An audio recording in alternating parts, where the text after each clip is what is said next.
Welcome to Ole Walls house. It's me. It's your man. It's your main man. It's your host. It's Ole Walls. I'm here for episode 113. Lucky 113 coming your way. Got a fun show coming up. We got a couple of guests. We got Kevy and Big E Sexton. We're going to be talking sports movies, our favorites. It got a little out of control, maybe just a touch. I thought maybe we'd come with a top five, discuss some of our other favorites, an honorable mention. Those guys came prepared. They love talking about movies, and they were ready to do it. So we're going to kick the show off with that. Then I'm going to talk about some college basketball, some hockey, my passing thoughts, of course. The golf is pretty much going to get rained out until Monday. My schedule doesn't allow me to do much with that and get the show out on timely matter on Tuesday. So probably not going to be a whole lot of golf talk beyond a couple of things. Also, if you want to do me a favor, this housekeeping time, if you want to go and you want to comment, you want to subscribe, you want to review, you want to share, you want to just tell people Ole Walls House is the place to be. So please comment, subscribe, review, share, do all those things. Help us out. Also, if you're looking for 20% off Liquid IV, the promo code is OWH, O for Ole, W for Walls, H for House. So promo code OWH at liquidiv.com or in the link in the show notes below. Liquid IV, I love the all the different flavors. I'm a Concord grape guy. I think they're up to 16 different flavors. I love the portability of it and just grabbing a little thing, 16 ounces of water, you're good to go. You're getting more electrolytes than your leading sports drinks. You're getting more hydration than water alone. They believe in equitable access to water. Donated close to 40 million servings of water across the globe. It's vegan. It's non-GMO. It's non-dairy. It's a good thing. I use it every day. So 20% off, promo code OWH. Okay, let's get into the show. Kevin and Ethan are back, so we must be talking about movies. Kevy, Ethan, good to have you guys back. No Oscars just yet. We'll do that later, but sports movies today. Boys, how we doing? Doing well, Wally. Thanks for having me. Doing good, Walls. Doing good. Well, I was being accosted by you two because I suggested we do our top 5 sports movies, and you two both held up lists with like 60 movies on them each.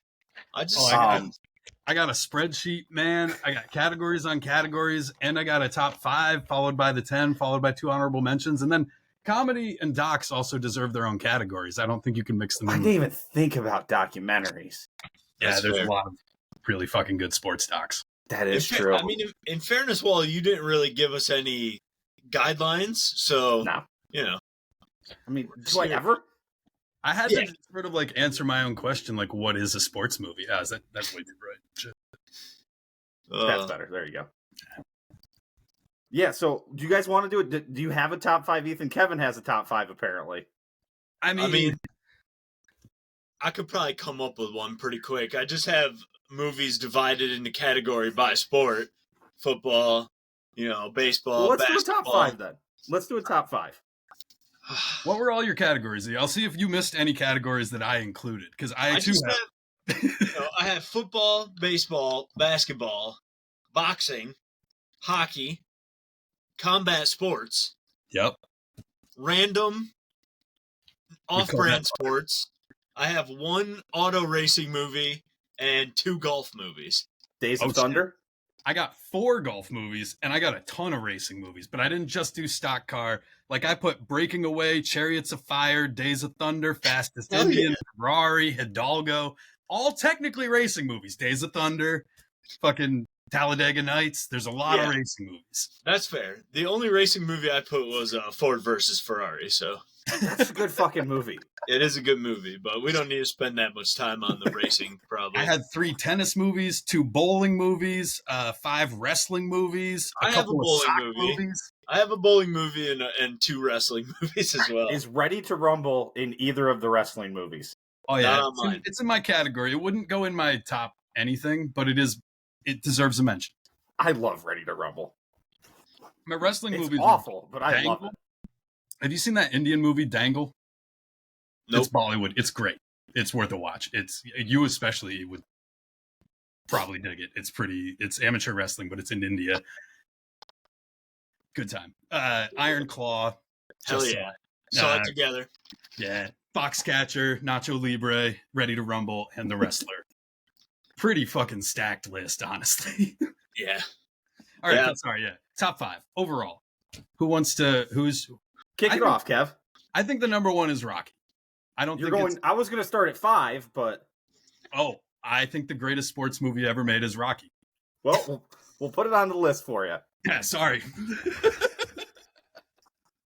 I actually wrote Rockies as my number 1 because it's tough to. I think Rocky Balboa is a better movie than Rocky 4 or Rocky 3, but I would put both of those above Rocky Balboa in my ranking. So it's tough. Rocky 3 and 4 are like the most fun to just like watch. They're just fun. But Rocky, like if you're just like flipping through the TV and you're like, oh shit, Rocky 3 or Rocky 4 is on, you're like, I'll watch this for like 30 minutes. If I have to like leave, I have to leave. I expected to be doing the edit on this episode, so I have some footage of me watching Rocky 1 2 nights ago because I have a pretty sweet screening setup. It's like a 10-foot screen, surround sound. Hell yeah! It's dope. It's projected. But yeah, that movie still slaps. That is great. Well, do you want to give your number 5 while we got you here? Yeah, well, yeah, it's tough because I have a top 10, but yeah, all right. My 5 is probably Bloodsport, but hell yeah. There's so many fucking good movies, and like comedies are definitely, if I had to list like my favorite movies, I like Kingpin more than I like Bloodsport, but I'm not going to put Kingpin in my top 5 best sports. Oh, my top 5 is totally subjective. There's no like objectivity to it at all. All right, well, it's like my favorite. All right, number 5, Bloodsport. Number 4, Friday Night Lights. That comes with an addendum that I also love the book and the TV show, so like I'm stuck. Number 3, The Big Lebowski, which is debatably not a sports movie, but there's a lot of I figured we were having that discussion tonight. It's a fantastic movie. It's too good to be ignored. I feel like it deserves. Fuck it, dude. Let's go bowling. That is undoubtedly a sports sentence if you consider bowling a sport. And number 2, Cool Runnings. I thought Cool Runnings was going to be your number 1. It's a pretty perfect sports movie. But I don't know that it's Rocky, you know? Rounding out my top 10, Raging Bull, Sandlot, Bull Durham, For Love of the Game, Major League, Enter the Dragon, and Hot Rod, which I think is the most debatable sports movie in my list. But yeah, that would be my number 12 honorable mention. Then in my comedies, Kingpin, Caddyshack, Happy Gilmore, Dodgeball, and Nacho Libre. Right. I respect it. Yeah. Docs, Beyond the Mat, Hoop Dreams, Free Solo, Senna, Murderball. Dude, Free Solo is so uncomfortable to watch. Yeah, and that one is like... And you know the guy lives, and it's uncomfortable. Yeah. And I feel like Last Dance deserves to be mentioned in all of that, but I don't know that it where it will end up standing in like the pantheon of... Well, isn't like the criticism of it that like Michael Jordan had essentially final cut in his own on the own documentary about him? Yeah, and it's not a movie. It's a mini series, so like yeah, runs a little long on the length there, but I've watched it like 3 times, I think. Yeah, it's pretty great. It's tough to ignore. All right, sorry, I launched my whole list there. What do you got, E? What do you got for a top 5? I just don't have a top 5, Wally. I just have. You didn't tell me. If you would have been like, "Hey, E, can you do a top 5?" I would have done a top 5. But I just have movies I like. So you want me to give you? You want me to give you my football movies first? Yeah, hit me with your football movies. All right. So there's probably some that I forgot, but these are movies that are not necessarily all that great. But there's some that are when they're on TV, I'm watching. Hang on. I'm watching them. The Longest Yard. You're goddamn right, Longest Yard. Adam Sandler version, all right? I was going to say Longest Yards. Not a good movie, but there's a lot of good memeable moments, clippable moments. So that's on the list. My football movies that I wrote down are Oliver Stone's Any Given Sunday. We got Jamie Foxx playing Willie Beeman. You got Al Pacino. You got Dennis Quaid. Great movie. Remember the Titans, Denzel Washington, just a classic, great movie, right, from our younger days in the early 2000s. The aforementioned Longest Yard, which is not a good movie, but every time it's on like VH1, 8 o'clock on a Sunday night, you're damn right I'm throwing that thing on, watching Bill Goldberg as Battle X, the Great Khali. They had to put the subtitles in there. Bob Sapp getting his nose broken. Hell yeah. Friday Night Lights that Kevin mentioned. Wally, one of your favorites, The Replacements. Same thing. Every time it's on TNT, I'm firing that thing up, man.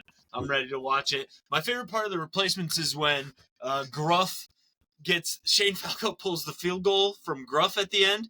Gruff breaks his leg or his elbow or something, or his arm. I can't remember. And he says, oh, yeah, he breaks his arm. And Falco checks on him. He says, you all right, Gruff? He says, broke my arm. Cheers, Shane. And Shane Falco just responds with, take care. I love that part. So The Replacements is in there. Varsity Blues. Varsity Blues is a good one. Yep. The Program, not necessarily a good movie, but an interesting movie. And then I have, as a guilty pleasure, I have Draft Day, which is a terrible movie and a terrible depiction of I knew this was coming draft, from you. Didn't put that one on my list because of that. I was like, it's so bad. It makes no sense. It's stupid. But I love Kevin Costner, the king of sports movies, by the way. Yes. So I watch it when it's on. It's a guilty pleasure. It's a shitty movie, but I kind of like it. And then one from our youth, Little Giants. Dude, I knew it was coming. I was like, you left only a couple off this list that Horse Feathers is a Marx Brothers movie way back, like 30s. It's worth watching, but like not. Yeah. Invincible, Little Giants, Radio, Rudy, and The Waterboy. Rudy, I was going to say, we're missing something. Rudy in that Rudy list. and The Waterboy are two football movies that. Hell yeah. They hit. I mean, shit, now I only had, Jesus, I didn't bring. Do you want to save your top five for the end, Well, Wally? we'll save my top five. That's what we'll do. I've got baseball up next, maybe. All right, let's do it. I got a fuck ton of baseball movies. Yeah. I love baseball. There's so many. I mean, before we dive into baseball movies, is baseball movies the best sport for movies? I think it's pretty cinematic. I baseball. There are more. Well, there's so many baseball. There's more movies for sure. Yeah. Basketball's pretty cinematic too. Boxing per capita is pretty fucking good. But yeah. All right, for baseball, I've got The Sandlot, Major League One only. 2 and 3, I'll watch them. Great. I'll watch them. Stop. One is a classic. That's where I'm there. You know what I mean? I will agree. One is like a classic movie that I'll watch anytime. The only good thing about 2 or 3 is the marbles scene with the Tanaka. Yeah. Hell yeah. You have no marbles. I can agree with that. But Major League One is like just a classic movie. We all love it, I'm sure. Yeah. Moneyball, A League of Their Own, Rookie of the Year, The Natural, Hardball, which is not a great movie, but it's pretty like iconic with G Love Baby. it when you call me Big Pop. Right. Bull Durham, For the Love of the Game, Field of Dreams, Little Big League, which is one from our youth. Not a great movie, but it's all right. Can we talk about Field of Dreams and how ludicrous of a movie that is? That it's good. It is pretty ludicrous. The last baseball movie I put down, and it's really only for one scene, is The Benchwarmers, which is a pretty shitty movie, except I'm a big fan of the I Am 12 scene. So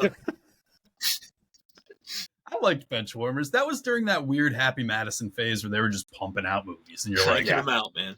Yeah, let's see. And there'd be about 15 to 20 minutes scattered throughout the movie that would make you laugh, and the rest of it is complete dog shit. Yep. There's usually at least one scene where you're just like cackling, dying. Like this is.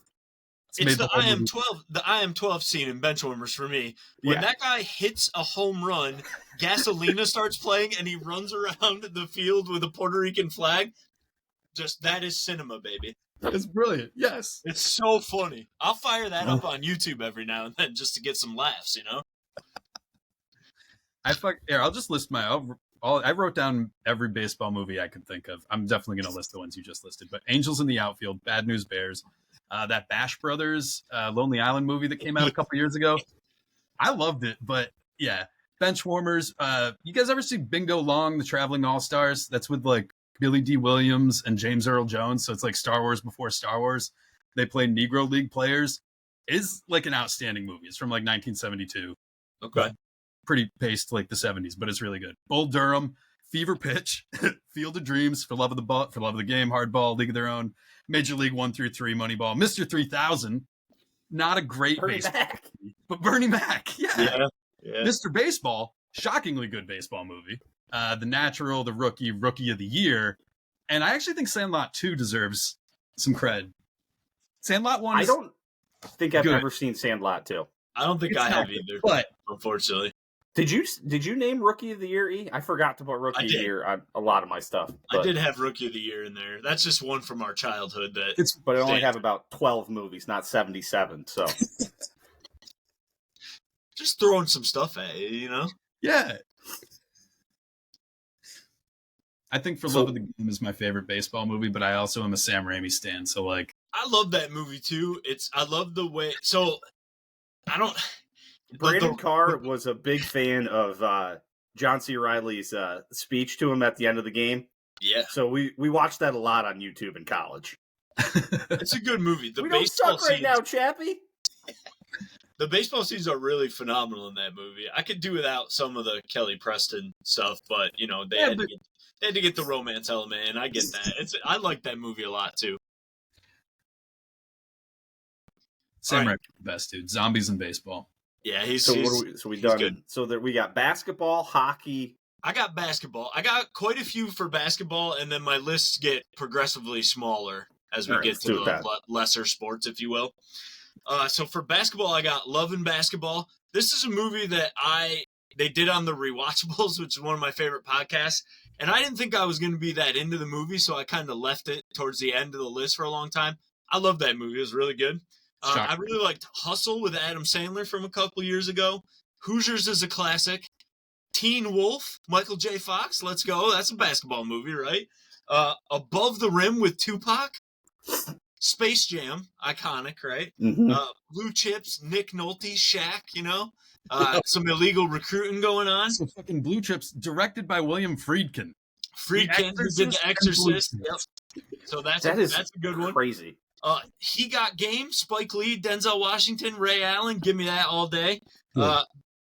White Men Can't Jump, directed by Ron Shelton, probably the best sports movie director. I put a note on one of my movies is Ron Shelton, best director for sports movies, question mark?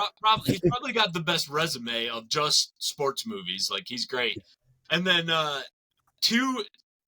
this is sort of basketball adjacent, this one. Basketball, great movie.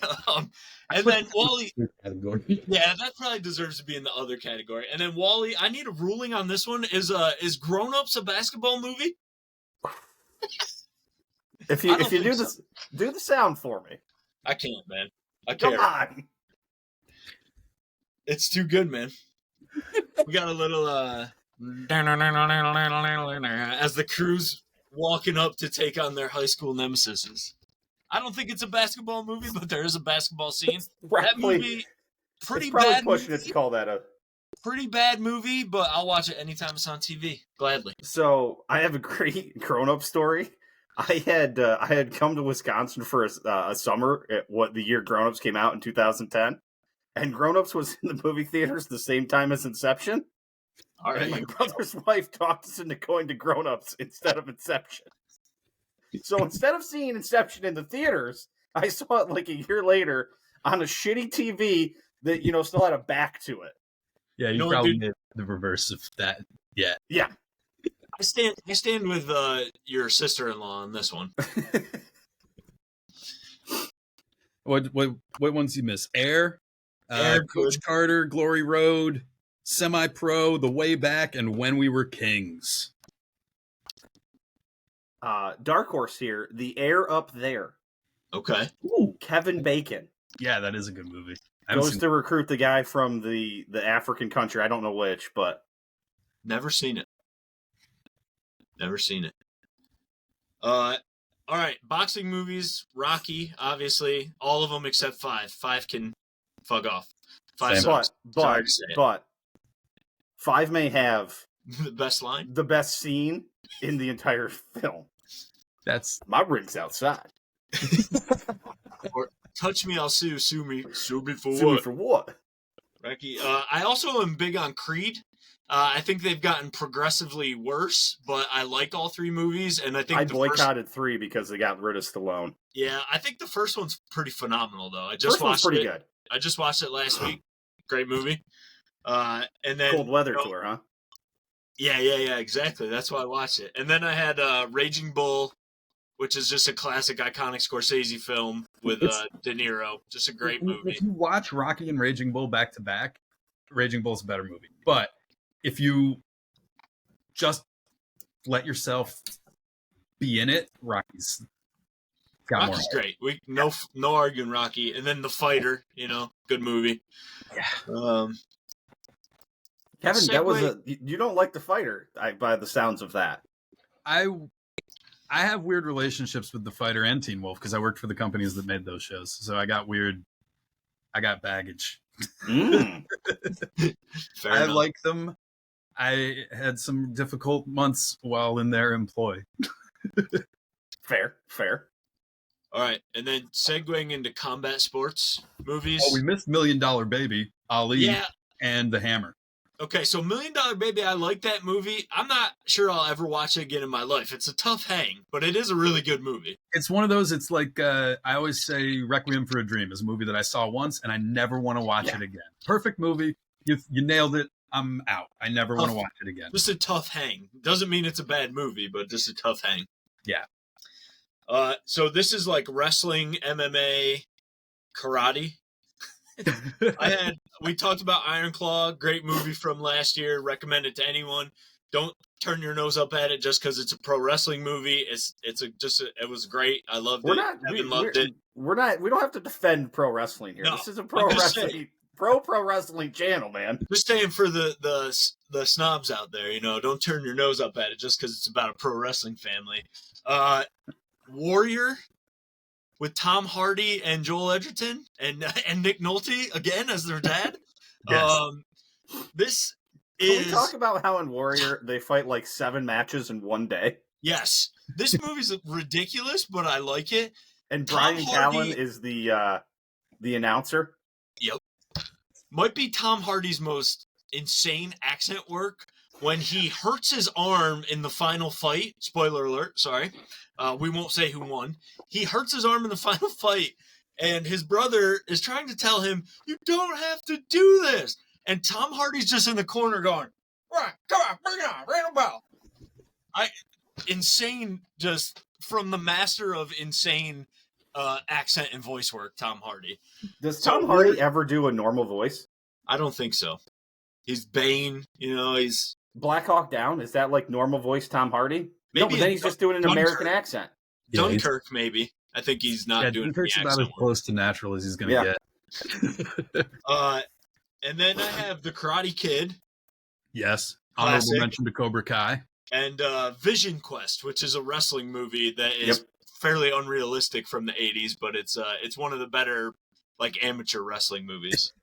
Quick, since Kevin mentioned Cobra Kai. The first, 2 seasons of Cobra Kai are fucking incredible. Dude, when it was still on YouTube Red, the whole show's good.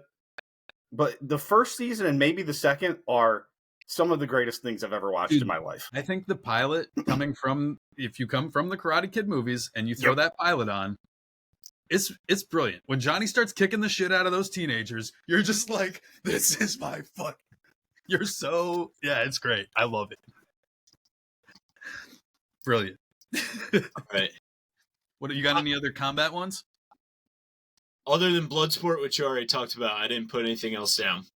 Yeah, there's Seagal movies and there's other Van Damme movies that are combative, but not about the Kumite or whatever. So does Roadhouse count?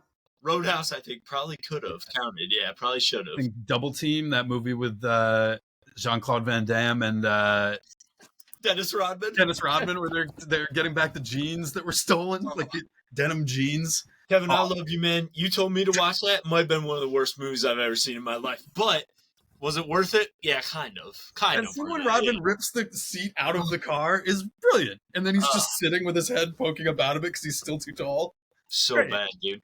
Sorry. I don't know why, but when you guys said Double Team, that made me think of the movie Double Take with Eddie Griffin and Orlando Jones. Have you guys ever heard or seen that movie? Can't say I've seen it. I believe Eddie Griffin is like a street hustler of some sort, and Orlando Jones is like a put-together businessman, and they have to switch lives because there's some sort of Mexican drug cartel that is played by Charles Aylesworth. Can't say I've ever seen it. We left out Enter the Dragon, Bruce Lee. Yep. Slow down, Bruce. You're moving too fast for film frames to catch his movements. Amazing. That was back when frame rates weren't. Yeah. Kung Fu Hustle, Red Belt, and Three Ninjas. Sorry. I'd also like to shout out a combat scene. It's not from a combat sports movie. The hallway scene from Old Boy 2003. There's a pretty good fight scene on YouTube. You can look it up. I haven't seen that movie, but I've seen that fight scene. Love the movie. Great fight scene. Not a sports movie, so it doesn't really fit here, but that's all right. If you're into violence, you should check out The Raid or The Raid 2. As far as combat and people getting stabbed, it's Korean. It's insane, but it is something. It's worth watching. It's crazy. Where'd you leave off, E? You up to hockey? Hockey, Should be about where we are. The Mighty Ducks movies, because they're kind of classic for our age, and then Miracle and Slapshot. Yeah. Blades of Glory. I put hockey and ice. Blades of Glory, I debated, yeah. What's the best Mighty Ducks movie? One. I stand for 2, man. Yep, I'm a 2 guy. 2's the best. I like them all. I think 3 is not great. I mean, none of them are great, let's be real. But I like 2 the best. I always have. I don't know why. But I like 1 and I like 3. So I'm on board for all of them. I think admittedly it's been... how old am I? 33. It's been about 30 years since I've seen any of them, but I remember really 1 being brilliant. Yeah, I don't. 1's good. I love 2. I like 1 as well, so it's like splitting hairs. And 3's like fun, but it's not as 3's by far the weakest. Yes. Cool Running takes place on ice, so I put it in that category, but it's its own. That the works. Olympics. It's Goon and I, Tonya. Okay. Goon was a shockingly good movie. Shout out to Kyle Warner, because Kyle Warner loves Goon. And it's like the only movie I've ever heard that kid talk about. He's not going to hear the pod, but I'll loves make him listen. I play Warzone with him every once in a while. I'll tune him in. Let him know. Let him know we were talking about him in reference to Goon. He'll be like, "Oh, great movie." Oh. Did you get any soccer movies? I didn't put a single soccer movie because the only 2 I could think of were The Big Green and Victory, which is a Stallone movie. I didn't get Victory. Pele in it. But I can't sit here and act like I've watched either of those a ton.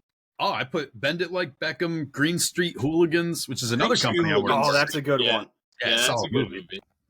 Big Green, that did. On movies, I'm not super into watching again. Green Street Hooligans, just because of the way it ends. Yeah. Well. Yeah. Shaolin Soccer, and She's the Man. All right. Respect. What are we up to? In my random sports or other sports category, I put Dodgeball, which you mentioned, Kevin, just a classic movie, great comedy from the early 2000s. I put Rounders, which is a poker movie.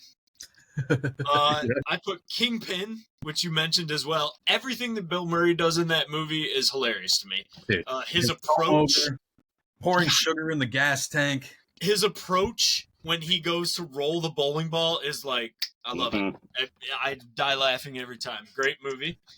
Also, great performance by Blues Traveler at the end of the movie. Yes. Over the end credits. So shout out to Blues Traveler. And then The Color of Money, which is a Scorsese film with Paul Newman. It's basically a sequel to the Paul Newman movie, The Hustler. Yep. But it's got a young Tom Cruise in it. And the big fan of the Werewolves of London scene with Tom Cruise in that movie. That's a good one as well. Dude, I didn't know where to put that movie. I was like, is it sports? It's sports, but... adjacent. Yeah, it's like sports in the same way Uncut Gems is sports. You're like, it's sports. It's about a sport. Yeah, sure. Yeah, I put it under other because I was like, it needs to be mentioned. I think that works. I think in the others category, I got Airbuds. All of them. All the Airbuds. Golden Retriever? Yeah. Golden Receiver, Golden Retriever. Oh, yeah. Is it Golden Receiver? Yeah, it's Golden Receiver, duh. There's so many, dude. Is the first Airbud? The first Airbud is just him playing basketball, though, right? Yes. All right. And there's the mean clown. Yeah. Pulls out the newspaper, and Airbud tears it up and runs to the kid. I remember. I remember now. We got Blink. You guys remember Blink? It was a rollerblading movie from the 90s. I think it was like a Disney Channel movie. Brink. Yes, not Blink. Brink. Yes. Fuck, I wrote it down wrong. Yep. Dude, we could have gone total subcategory Disney Channel originals film sports movies because you got Brink. You got The Luck of the Irish where it's pretty basketball centric. You got that movie where the girls are twins and she does that ridiculous. The foot thing has been making the rounds on like Reels and TikTok. Yeah. It's pretty bad. What was that movie where the girl? Oh, it's motocross where she like. Yep. Yeah, that's another one. What's the basketball movie where it's like a Jewish school and they recruit a former NBA player who's living in his van and they have to get a game in, but there's like a storm outside and the generator is supposed to run out of oil, but it keeps going. I have no idea. Per the one Jewish tradition with the lights, with the candles that just kept burning. I have no idea. I don't even know what that is. Shout out to, is that a real movie? None of us even know. 8 Crazy Nights. Full Court Miracle is the name of it. Full Court Miracle. I have not seen Full Court Miracle. Never seen it. All right, and then the only other movies I'd put are Happy Gilmore, Caddyshack, Tin Cup, and Ford versus Ferrari, as we said before.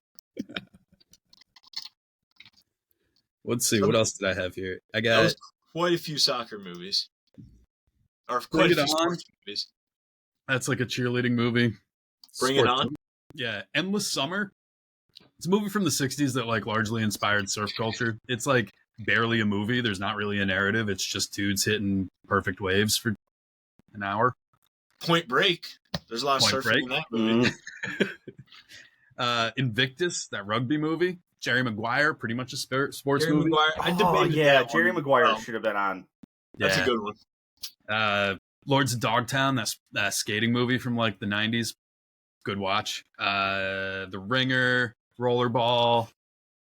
What's that? Did you say The Ringer? Oh yeah, The Ringer's a sports movie for sure.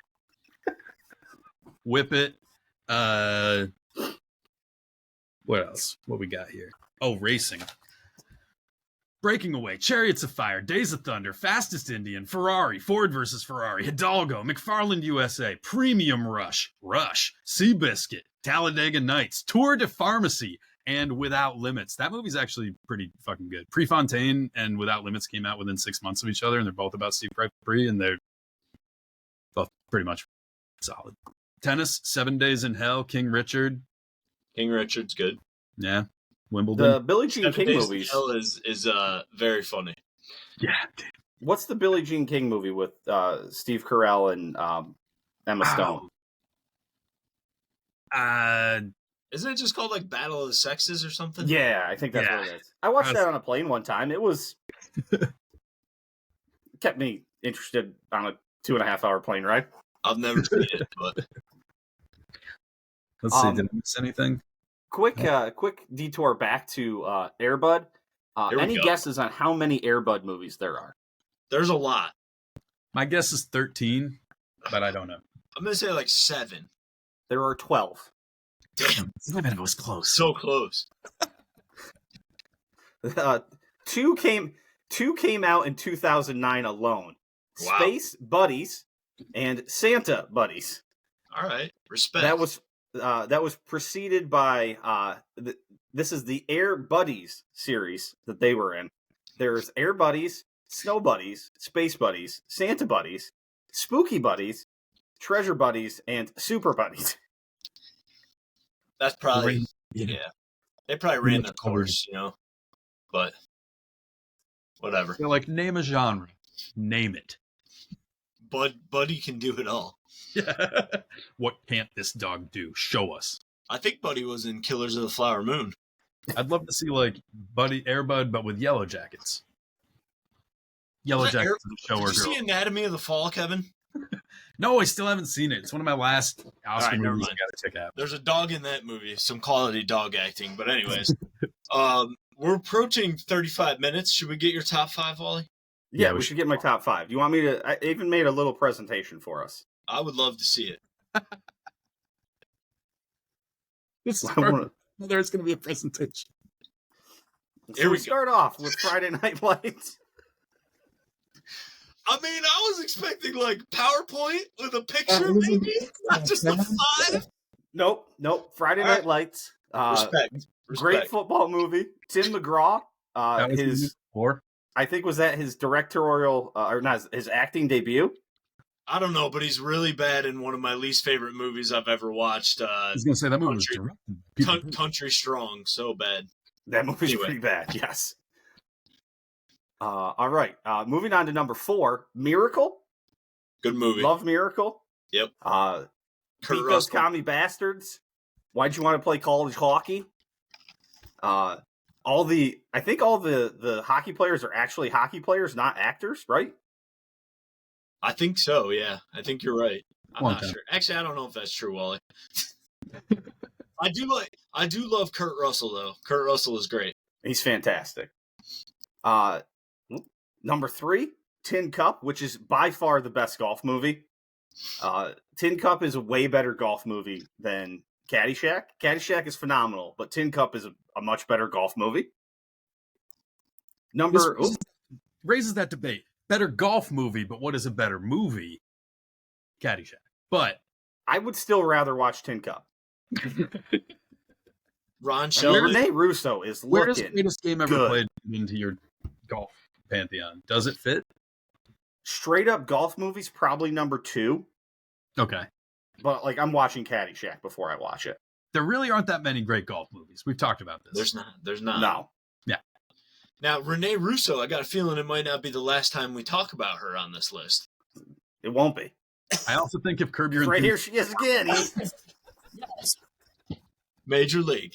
Major League is an absolute classic. It is the reason I'm unfortunately now a Guardians fan because we had to do away with the Indians, but this movie is awesome. Willie Mays Hayes, Charlie Sheen, Jake Taylor, just absolutely incredible movie, start to finish. Rene Russo's bringing it in this one too. Just fantastic. And number 1, Rocky 4. Yeah. Knew it was coming. I looked this up before we started. Rocky 4 is 91 minutes and 20 seconds long. There are 29 minutes and 10 seconds of montages. And if you start counting montages from when they start the No Easy Way Out montage, where he starts driving his Ferrari, that's there's about 50 minutes of the movie left at that point. From that point on, there are 24 minutes of montages in the entire movie. Yeah. You gotta love that, though. Just a tight 91 minutes. Oh, yeah. Montage after montage. Apollo's dead. James Brown.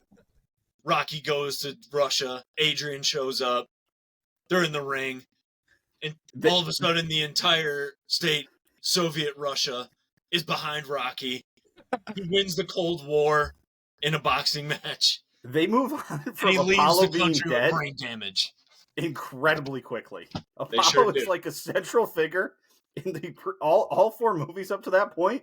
He dies. Rocky gives an awful speech, and then he's going to Russia, and Paulie's pissed. And then it's revealed in the movie Creed that was the last time that Rocky ever spoke to Apollo's widow was at the funeral. So Rocky, he does have brain damage. So There are some major flaws in Creed, and then just the setup of the whole movie. Yeah, I like Apollo's wife decides to take custody of his illegitimate son that she's never met at age 13. It's also, now you're a big boxing fan, Wally. You got fight game every week. Not every week, though. It's been pretty bad lately. The boxing world's been awful. But I know you're a big boxing fan, Wally. Now, so if we do the math, okay, Rocky IV came out in 1985. Creed came out in 2014, I believe. So Adonis Creed is 29 years old as he storms the ranks of the boxing world. Not sure that happens very often. Late bloomer. It usually doesn't. He was now. In fairness to Adonis Creed, he was in Tijuana on Saturday nights. For the first 9 years of his career. So maybe that slowed him down. I'm not sure. I also had some honorable mentions. I had Hoosiers, Moneyball, Rocky III, Caddyshack, Cool Runnings, Remember the Titans, The Other Rockies, The Replacements, Varsity Blues, Blue Chips, Space Jam. I did have to add Mighty Ducks too. I'd forgotten about that. A couple quick notes here. Moneyball. I love that they just completely ignore that they had not only the AL MVP, but also one of the best pitching staffs ever assembled. And neither of those are mentioned at all in the movie. No. Yeah. Nope. Yeah. Yeah, it's a lot. It was actually a lot better situation than is depicted. That's for sure. Is Ron Shelton? I looked up Ron Shelton's filmography. I thought he had more sports movies. It turns out he only directed Bull Durham, White Man Can't Jump, Blue Chips, and then Tin Cup. I thought there was another one in there somewhere. Maybe Wikipedia's lying to me. But no, I think that's right. Sorry, he did not direct Blue Chips. He was just the writer for Blue Chips. He also went on to do critically acclaimed Hollywood Homicide and Hound Dogs later in his career as well. I would say he's still up there, though, just on the basis of those 3 films that he directed and writing Blue Chips. I'd say he's pretty high up the list. But, if you want to talk about not director goats, but Costner's got to be the goat of sports movie acting, right? There can't really be much debate there.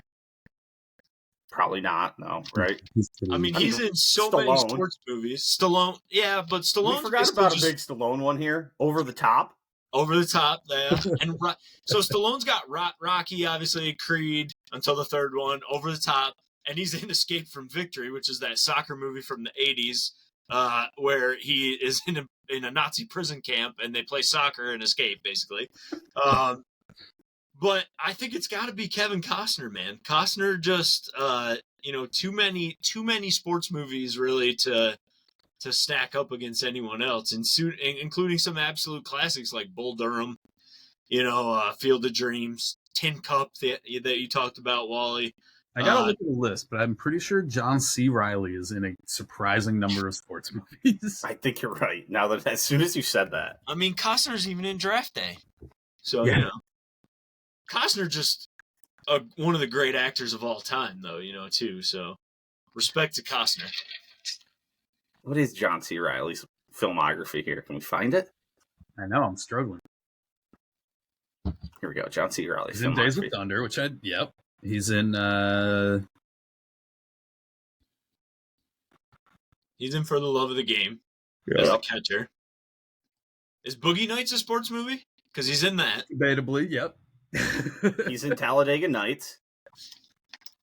Now, he is in Hard 8, which is a movie about cards, so maybe. I've never heard of Hard 8. It's Paul Thomas Anderson's first film, anyways. I could have sworn he was in semi-pro, but I'm not seeing him in semi-pro. I don't think we didn't mention semi-pro at all. No, I threw it in there in the basketball. But I didn't talk about it. All right, I was wrong. He's not in that many. No, he's in a couple of Days of Thunder and For the Love of the Game, and then Talladega Nights. Or he hits pretty good in it. His percentage is pretty good in the ones he's in. And he's in Winning Time. That's what I was fucking thinking of. Oh, he's yeah. Jerry Buss. Yep. I'm so sad that series got canceled. Yeah, it was ridiculous, but it was a lot of fun. It was super well made too. It felt like you were watching historic footage. It was Adrian great. Brody as Pat Riley is fantastic. Yeah, and I loved. We texted about it as it was airing. What's his name? Who I love and everything. Jason Segel. Yeah, he was great too. He just kills it. Yeah, Adrian Brody kind of looks like Pat Riley. Honestly, I can see it. Good casting. Anyways, movies, baby. Anything else? We've determined that a Rocky movie is probably in the top conversation, at the very least. I feel like that's great. Just a great franchise. Because I would really lump Creed in with Rocky because there's obviously no Creed without Rocky. So if you lump them all together, just a really good franchise of movies. What's your Rocky rankings? Just personal Rocky rankings. One. I like 4. 3 the best. It's 1, 4, 3, 2, 5. Creed, Balboa, Creed 2, 5, Creed 3. 5 is just don't even bring it up. Yeah, mine goes 4. Mine goes 4, 1, 3, 2, Balboa, 5. I saw Rocky Balboa like in a hotel. I was just like turned the TV on and it was on. It's like surprisingly a good movie. It's not bad at all. It's way better than 5. Yeah. Way and better. I really liked how they did the fight scene, the final fight. Like they set it up with like all the HBO stuff like that. And like now that HBO doesn't do boxing and all the boxing like television people suck ass anymore. Like it really makes you long for like a good boxing telecast with like good announcers that aren't idiots. But yeah. Trying to think anything else. We both have say it's in our top 5s. Fun facts about Friday Night Lights: Peter Berg's cousin wrote the book. No shit. Yeah. What's his name? H.G. Not Bissinger. Yes, it is. Okay. Yeah. Is it? No, I don't think it is. I think it is. Yeah, H.G. Bissinger. What? I killed it. All right. Yeah. That dude spoke at my college graduation, weirdly. His cousin is Peter Berg, who directed the movie and the TV show and is like a pretty good director. He makes decent movies. He also made Battleship, which sucked. He makes some bad movies too, but he's got some good ones in there. Is the TV show or the movie better? Friday Night Lights. TV show. Easy. Wow. Yeah. It's not even close. It covers almost all the same ground, except it expands on it and does it in a more human fashion, and it's shot better. And it was shot for nothing. Like, oh man, the production of that TV show is just such a wild ride. It ruined people's careers because of how different it was than like actual film. And they were like, this is what I always dreamed filmmaking would be. And now that I've done it, I like can't go back to the way that everybody else does it. So, season 1 of Friday Night Lights is incredible. 3's pretty 2 good. 2 was a product of studio interference and then a strike. But 4 is a little rough. Like they like struggle to find their footing a little bit, and then 5's good again. Yeah, 5 is awesome. 5 and 1 are both like they stand alone as just like wow. But there are episodes in season 2. If you ignore the Landry storyline, then season 2 is fucking great. If you just cut Landry out of it entirely and just ignore everything that happens to his character, season 2 is very funny and very good. The whole Smash storyline where he like goes to that college and then Matt Saracen has to go pick him up. That episode's perfect. Sorry. I think my favorite Friday Night Lights episode ever though is when Saracen and Riggins go get smashed and then go to practice. Yeah. And Saracen is calling audibles. Omaha, the red one. Is there a cross the beams moment in Friday Night Lights with the Replacements? Is Falco's girlfriend in the Replacements in Friday Night Lights? Yes. Yeah. Tim Riggins sleeps with her. Yeah. Cool. And then Billy Riggins starts dating her. There we go. And she has a child. And that is, yes. Yeah. Fair The show is, the movie is great. Don't get me wrong. The movie is my number 4. But the show is better. The book is also excellent. The book is worth a read. All right, I got one last question. Sunday night, you're tired, you're laying in bed. What movie do you want to see on TNT, VH1, MTV? Doesn't have to be the best one. Maybe you just want to mindlessly watch something on TV, while you're just kind of tired hanging out. What's your sports movie pick? I don't know if it's my number 1 pick, but it's one most likely to be on some of those TV channels you named, like MTV and VH1. Varsity Blues is something that I would watch. Like, Varsity Blues is something that's on MTV or like VH1 or something like that a lot. And Varsity Blues is a fun watch. Mine's probably the Replacements or Friday Night Lights. Or not the Replacements or The Longest Yard. Because You don't have to pay attention. It's just mindless entertainment ridiculousness. We didn't even discuss it because it's not a sports movie. But if it's on, I will watch until the basketball scene. And if I'm watching at the basketball scene, I'll watch the rest of the movie, Escape from LA. Hell yeah. Kurt Russell. Yeah. Bringing it back. Just, yeah, so good. All right. I think we've hit it. I think we've gone too far. I mean, we've given you 50 minutes of content here, dead period of the sports calendar, Wally. So it's all the Honda Classic's not going to bring too many talking points here. Actually, I'm sorry, it's the Cognizant Classic on the PGA Tour next week. So yeah, what's up with that, man? I was typing up some notes today. I thought it was the Honda Classic, but no, it's the Cognizant whatever. But who cares? We missed a couple docs. We missed Icarus, No, the Doc Ellis doc where he's pitching on LSD, Pumping Iron, the Arnold Schwartz doc from way back, and Till the Wheels Fall Off, the Tony Hawk doc that was actually very good. Winning Time, the Reggie Miller, Indiana Pacers, New York Knicks, 30 for 30 is great. Fab Five. 30 for 30s in general is like a whole... The Fab Five 30 for 30 is really good. Pony Excess is a good one. Both of the U's are really good. They'll probably be talking about Caitlin Clark someday. Women's basketball, I don't really follow basketball, but women's college basketball seems infinitely more popular than men's college basketball right now. It's kind of crazy. Caitlin Clark I said this I think a week or two ago because Jay Williams said Caitlin Clark basketball player, not professional, I would say, in the world. She's popular than like 95% of the NBA players too. Yeah. And Jay Williams had the audacity to say she's not great because she hasn't won a championship, which is one of the most ludicrous things ever said. Well, a lot of times those dudes just need to get some engagements. Well, boys, that was awesome. Yeah. Throw in the towel. Clark. No, all right. I'm good. I'm good. Yeah. All right. We killed it. Yeah. All right. A great night. All right. Thanks, Peace. Wally. Peace. Talk about the Heels, shall we? The North Carolina Tar Heels. A couple more wins this week. That stretches the win streak back out to 4, I believe, right? Yeah, 4 since they dropped that dumb game to Syracuse, and a game before that, a couple games before that, dropped the game to Clemson. So, seemed to have righted the ship. It was a little dicey against Miami on Monday this week, a game that they kind of pulled away from a couple of different times and then let Miami back into the game. But the story of that game, despite them trying to lose, was a gentleman by the name of R.J. Davis.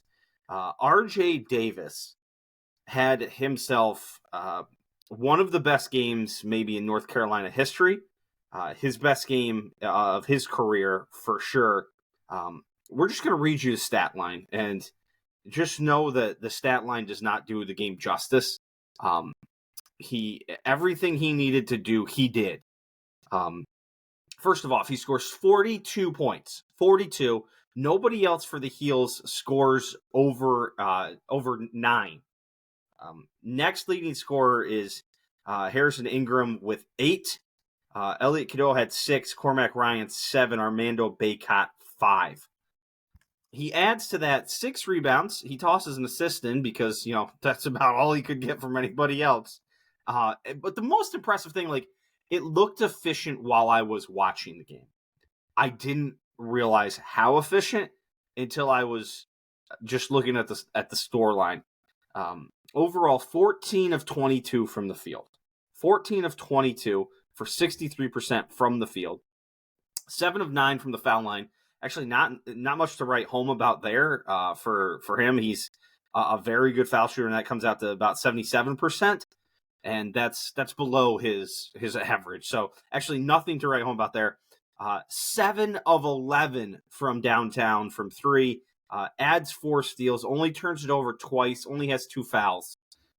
Just an absolutely marvelous game. Kept Carolina in the win column.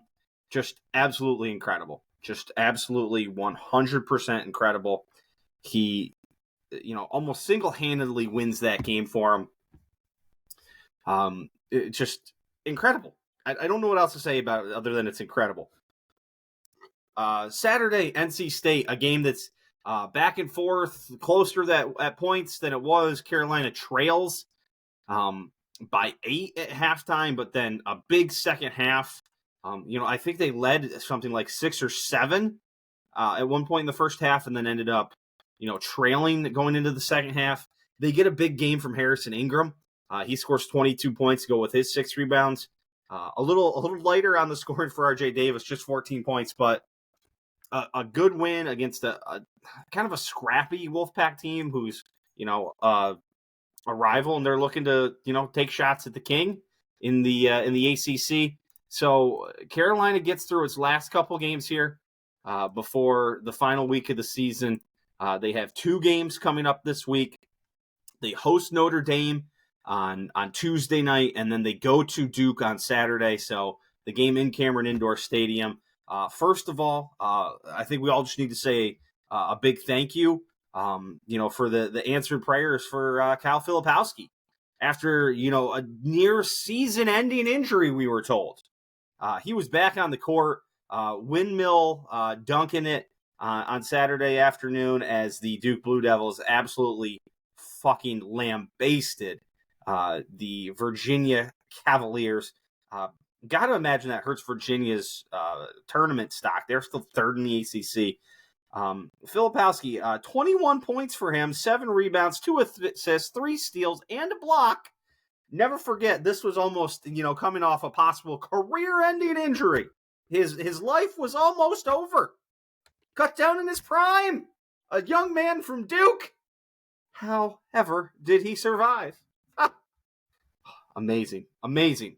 So Carolina's got to not fuck up and kind of get caught up in the trap game with Notre Dame, who's not very good. Let's see where they're at in the standings. They're just 1 game ahead of Duke. So if they win against Notre Dame, they will lock up themselves a share of the ACC title. 2 wins puts it away for them, and they would be the regular season champs. Elsewhere in the world of college basketball, Wisconsin just continues to slide. They lose to Illinois. I mean, what's their record look like? They've lost 7 of their last 10. I think 6 in a row on the road at this point. They just can't buy it. Can't buy a quality win. They are in trouble. Baylor hosting Kansas with the worst TV angle in college basketball gets an upset over the number 7 Kansas Jayhawks. That along with 2 wins from Duke and UNC this week. Did Duke win? Yeah, Duke beat Louisville earlier this week. So, 2 wins for both Duke and UNC. Gives us another top 10 Duke-UNC matchup to add to that number that was whatever ridiculous one it is. Kentucky continues to just score buckets of points, 111 points for them this week. Arizona with a win. Creighton, a big win over Marquette. They do very well there on Saturday. Purdue, Tennessee holds off Alabama. Oklahoma gave Houston all that it was worth. I did not see that. Let's just spin through the rest of the week, see if I figure out or missed anything along the way. Tennessee out on Auburn had themselves a game earlier this week. Tennessee holds on. Okay, yeah, that's about everything. So, let's move on to some Flyers hockey. Troy trying to mush the shit out of us here this week. The Flyers, weird week. So first of all, dealing with some injuries. Are the Flyers. Ristolainen's on the IR. Jamie Drysdale's hurt. Travis Konechny's been out. So it's been an interesting week. Some win a game that you didn't think they were going to win. With the Lightning, they got up early, then they get down in the third, then they rip off 5 goals in the third period to pick up a big win against Tampa Bay. Then the craziest thing is it kind of completely flipped the next game against the Capitals. They get out early 2-0, and then the Capitals riff off 5 uninterrupted goals, or not uninterrupted. I can't think of what word I want to use here. Whatever. They rip off 5 goals in a row, so they win 5-2 in a game that would have been very big. Could have really provided some separation for the Flyers over the Caps. And then they pick up a win against the Senators here yesterday, 4-2. So good wins. If you look at the standings, we'll throw the standings here on the screen. Why not? Let's get you a little sharing here. You'll see the Flyers, they're in that third position. They're 5 points out ahead of the Islanders here. 5 points, but 2 games ahead. So if the Islanders win both, the Flyers would still have the thing. Again, very interesting as you look here. The Flyers, a positive goal differential. The 2 teams chasing them, the Islanders and the Capitals, and then even the Devils, if you go down a little farther, pretty massive goal differentials in the wrong direction. So, they seem to be in an okay spot. It's going to be hold on by our teeth here. Tough week coming up. 3-game stretch here. You got the Blues, who are a solid team. Then you go to the Panthers, a little Florida trip here, to the Panthers and to the Tampa Bay Lightning. Both those are solid teams. The Lightning, excuse me, a little back in the Atlantic Division, so they're looking for wins, but 33, 24, and 6, solid team, 72 points. The Panthers leading the Atlantic Division, keeping up with the Rangers for best record in the Eastern Conference. And then you head out west to the St. Louis Blues, who, they're fighting for a spot too. And my screen just keeps going black on me here, so I don't know where they went. 65 points. They're a couple spots back, but all solid teams. So big week. Gotta keep the lead out. Those other teams with games in their pocket. What are we at here? We probably only have 2, 4, 6, 8, 10, 12, 14, 16, 18, 20 games. 20 games left on the slate. April 16th. So 20 games, just over a month and a half of play here. Maybe the Flyers can hold on. They can hold on to that spot and take us to the playoffs. Troy says it's happening. He's been mushing us though. So, all right, let's keep rolling. For some passing thoughts. Okay, gonna throw a couple golf things in here. First off, Taylor Gooch said this week that if Rory McIlroy were to win at Augusta, if Rory McIlroy goes on and completes his Grand Slam without some of the best players in the world, there's going to be an asterisk. It's just reality. I think everybody wins whenever the majors figure out a way to get the best players in the world there. All the majors do figure out a way to get the best players in the world there still. The Masters has invited Joaquin Niemann, another LIV guy. Most of the LIV guys who are major players have exemptions to the Masters. Dustin Johnson, winner. Brooks Koepka just won a major last year. John Rahm, Masters winner. Phil, who else? Patrick Reed, even Sergio Garcia. Like, you got to get pretty far down the list to find people who are good enough to be there that aren't. Joaquin Niemann being one of them, and he got invited because the Masters was like, hey, we should get him here.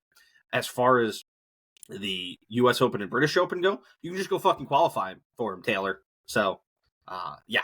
Unless something massively changes, the golf is not going to be completed on Sunday. As of the time I'm recording this, it's about 3 o'clock Eastern time. They are still suspended. They still have 6 groups to start. Haven't played a single hole yet today. Sunset is at 6:30, so that's not going to happen. My schedule does not allow for me to give you any sort of update Monday, really, and get this thing out and have it work. So we're just going to leave you with the fact that Eric Van Rooyen has gone absolutely apeshit to start the day for himself. He had climbed all the way to the first spot. He was 8 under through 11 holes. Questionable why they didn't move tee times up with this weather coming. Maybe they didn't know. I don't know. I didn't pay enough attention to the weather early in the week. So just those couple golf things to toss in there. DK Metcalf was running like the 100-meter against some track athletes and held his own. Didn't look terrible. So just super fucking impressive. There's that guy at the combine. I forgot his fucking name already. Ran a 4.21. The guy from Texas. Whoo, mama. 4.21.40. Not too shabby. Oh, I forgot the other golf thing. Anthony Kim comeback. That's all completed.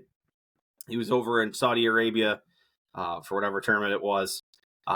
He 76, 76, 74. I didn't watch any of it because it happened in the middle of the night and I already knew what happened. But like, had he shot 68, I might have been interested to watch, but I didn't watch any.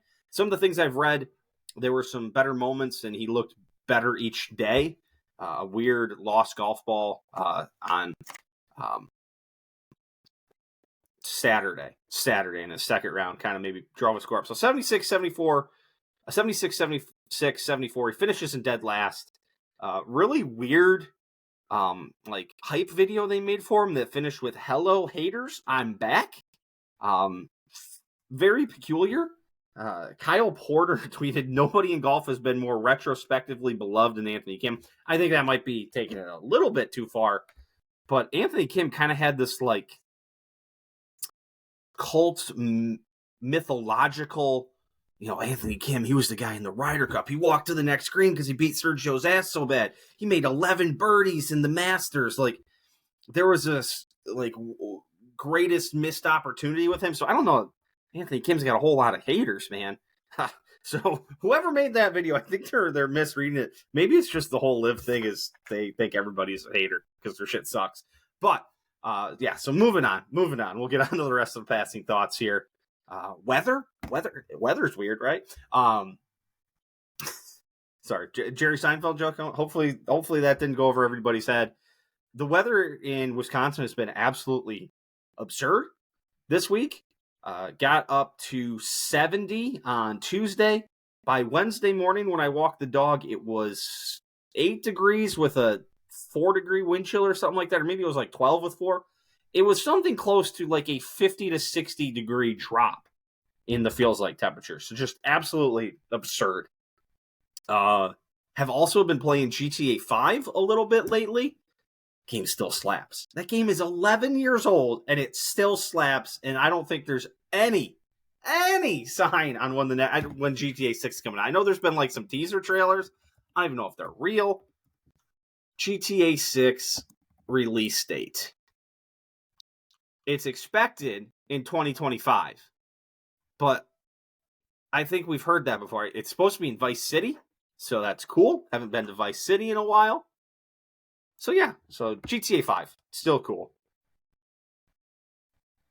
There was a funny thing. If you could write down all 50 states, I think we were watching Friends. Roommate and I had been watching Friends. They asked to write down all 50 states in 6 minutes. The roommate got to 44. We had the roommate's parents do it, the in-laws. I think they got 45, and her dad was questionable. He kept saying he didn't get it, and then he did get it. It was he was backtracking. He was finding them. He didn't get all 50 though. Your boy did though. With about a minute and a half to spare, I thought I was done, and then I kind of reread the list and had forgotten Hawaii and Alaska. So with about 45 seconds to spare, so about 5 minutes, 15 seconds, I completed all 50 states in 6 minutes. It helps that I've lived in a couple of different parts of the country and then have traveled a lot for work throughout the country. UFC 285, UFC Vegas 87, and I screenshotted over the names of these guys, but there was an absolutely massive knockout with a knee. Maybe I can Sora. Okay, I can probably backtrack into this. Must have been on the prelim card. Sopaj. Here we go. This is great. Oliveira and Vincinius Oliveira, I believe, and Bernardo Sopaj. Absolutely brutal. Yeah, round 3, 20. Yes, this is it. Just an absolutely crushing flying knee across the just had him backing up and just went flying across the octagon and just absolutely decimated this guy. So let's end with this. There was a recent law placed in California that would raise the state's minimum wage at fast food spots to $20 an hour from $16 an hour. So a $4 increase. 25%, some may also call that. Except there was one little exemption in there for chains that bake bread and sell it as a standalone item. They were not required to do that. Where this gets interesting is that a one of the main beneficiaries of that is Panera Bread. And a gentleman in California who's a billionaire, Greg Flynn, who is also just happens to be a contributor to Governor Newsom, is gonna work out pretty quickly.